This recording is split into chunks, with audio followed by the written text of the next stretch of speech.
થરાદમાં NDPS act હેઠળ એસઓજીની mega કાર્યવાહી. Medical દુકાનમાંથી ₹6.87 કરોડથી વધુના નશાકારક ટેબ્લેટનો જથ્થો ઝડપાયો.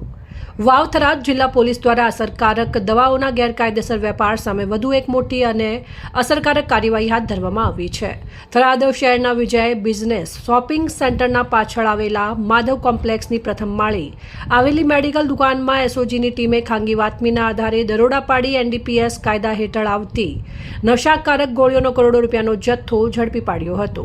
SOG PI R.K.. અમીન અને પીએસઆઈ પીવી ધોકડિયાના માર્ગદર્શન હેઠળ એસઓજીની ટીમે યોજનાબદ્ધ રીતે કાર્યવાહી હાથ ધરી હતી. દરોડા દરમિયાન દુકાનમાંથી ગેરકાયદેસર રીતે વેપારના હેતુસર સંગ્રહ કરવામાં આવેલી એનઆરએક્સ ટર્મેડોલ હાઇડ્રોક્લોરાઇડ તેમજ paracetamol and ટર્મેડોલ hydrochloride tablet 37.5 mg સહિતની પ્રતિબંધિત નશાકારક દવાઓ મળી આવી હતી. પોલીસ તપાસમાં સામે આવ્યું છે કે આરોપી મફાભાઈ નાગજીભાઈ રબારી, ઉંમર 27 વર્ષ, રહેવાસી ચારડા, તાલુકો થરાદ, પોતાની કબજા ભોગવટાની દુકાનમાં કોઈપણ કાયદેસર પાસ, પરમિટ અથવા લાયસન્સ વિના નશાકારક દવાઓનો જથ્થો રાખી વેપાર કરી રહ્યો હતો.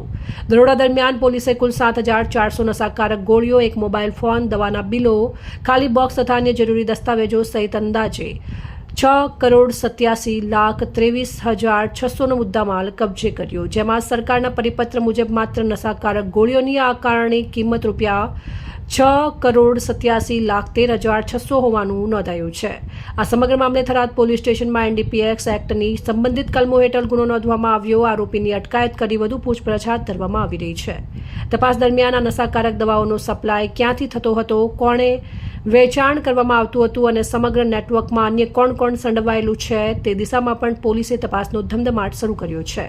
આ કેસની વધુ તપાસ CG Joshi, police inspector Deodar police સ્ટેશનના માર્ગદર્શન હેઠળ ચાલી રહી છે. વાવ થરાદ જિલ્લા પોલીસની આ કાર્યવાહી નશાકારક દવાઓના ગેરકાયદેસર વેપાર સામે એક મહત્વપૂર્ણ સફળતા તરીકે જોવામાં આવી રહી છે. અહેવાલ જીતુબા રોડ, પ્રદીપ તંત્રાલ, ન્યૂઝ થરાદ.